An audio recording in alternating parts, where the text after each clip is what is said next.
میرے نبی کا شہر مدینہ ہے، رحمتوں کا شہر، جہاں ایمان پتے پتے اور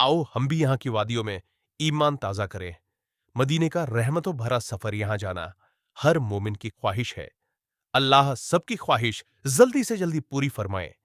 آئیے ہم کچھ ایسے واقعے جو کہ مدینے میں آقا ہمارے پیارے نبی کے ٹائم کے ایمان سے لبریج ہے، اس ویڈیو میں دیکھتے ہیں۔ ایک سمے کی بات ہے، عرب کی تپتی ریت پر ایک ایسا شہر تھا جو آج پوری دنیا کے لیے رحمت اور برکت کا سب سے بڑا مرکز بن چکا ہے، مدینہ منورہ۔ جب حضرت محمد مکہ سے ہجرت کر کے مدینہ آئے تو یہ شہر یثرب کہلاتا تھا، لیکن آپ کے تشریف لانے سے اس شہر کی تقدیر بدل گئی۔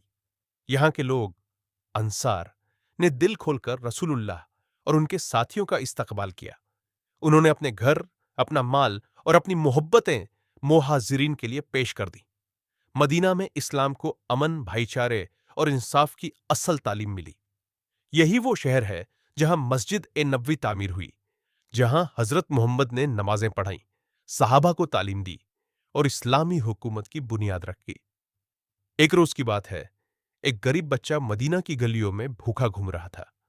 رسول اللہ نے اسے دیکھا اور اپنے ہاتھ سے کھانا کھلایا، پھر فرمایا، جو رحم کرتا ہے اس پر اللہ رحم کرتا ہے۔ اس واقعے نے مدینہ کی فضا میں رحمت اور محبت کی خوشبو بکھیر دی۔ آج بھی جب کوئی مدینہ جاتا ہے تو اس کا دل گواہی دیتا ہے، یہ وہی مدینہ ہے جہاں سکون بستا ہے، جہاں نبی کی محبوب خوشبو ہے اور جہاں اللہ کی رحمت ہر لمحہ برستی ہے۔ آئیے اب ایک اور واقعہ دیکھتے ہیں، مدینہ کی فضا میں ایمان کی خوشبو۔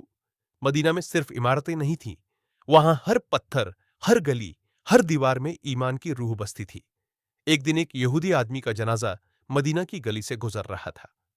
رسول اللہ کھڑے ہو گئے۔ صحابی بولے، یا رسول اللہ، یہ تو مسلمان نہیں تھا۔ آپ نے فرمایا، کیا وہ انسان نہیں تھا؟ یہ سن کر صحابی رو پڑے اور سمجھ گئے کہ مدینہ کی روح کیول مسلمانوں کے لیے نہیں بلکہ ہر انسان کے لیے رحمت تھی۔ مدینہ کی مسجدیں، خاص کر مسجد نبی، اس وقت کی یاد دلاتی ہیں جب رسول اللہ صحابہ کو قرآن کی تعلیم دیا کرتے تھے۔ وہاں سے امن، عدل اور انصاف کی روشنی پورے عالم میں پھیلی۔ ہر صبح جب سورج مدینہ کی مسجد کی دیواروں پر پڑی ڈیچتا، ایسا لگتا جیسے رحمتیں اتر رہی ہوں۔ لوگ دور دور سے اس شہر میں آتے، کوئی علم کے لیے، کوئی شفا کے لیے، کوئی بس نبی کے در پر حاضری دینے کے لیے۔ ایک بار ایک بچہ مسجد نبوی میں کھیلنے لگا۔ لوگوں نے اسے ڈانٹنا چاہا، لیکن رسول اللہ نے انہیں روکا اور بچے کو اپنے پاس بلا کر اس کے سر پر ہاتھ پھیرا اور فرمایا، بچوں، رحم سے اور بچوں سے پیار محبت اور اچھے اخلاق سے پیش آیا کرو، یہ امت کے پھول ہے۔ آج کا مدینہ، آج بھی جو شخص مدینہ جاتا ہے وہ خالی ہاتھ نہیں لوٹتا۔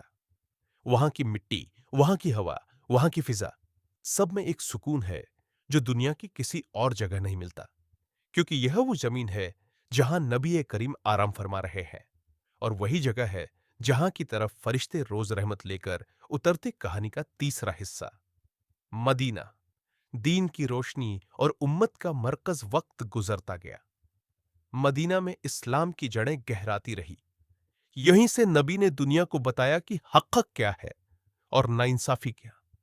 ایک دن ایک غریب صحابی مسجد نبوی میں آیا اور بھوکا ہونے کی شکایت کی۔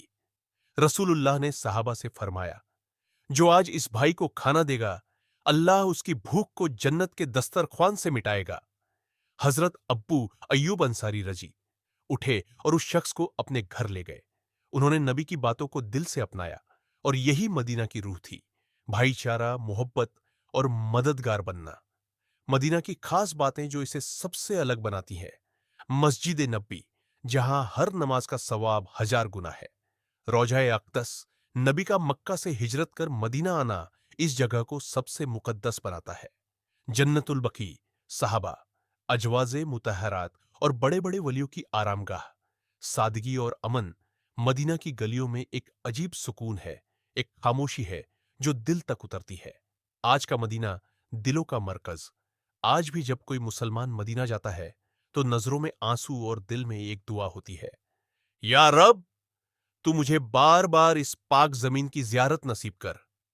لوگ وہاں سے توبہ کر کے اپنی زندگی بدلنے کا ارادہ لے کر لوٹتے ہیں۔ کیو کی آنکھیں وہیں بھیگ جاتی ہے جب پہلی بار وہ نبی کے روزے کے سامنے کھڑے ہوتے ہیں۔ وہاں کے کھجور، وہاں کا پانی، سب کچھ ایک مبارک احساس دیتا ہے۔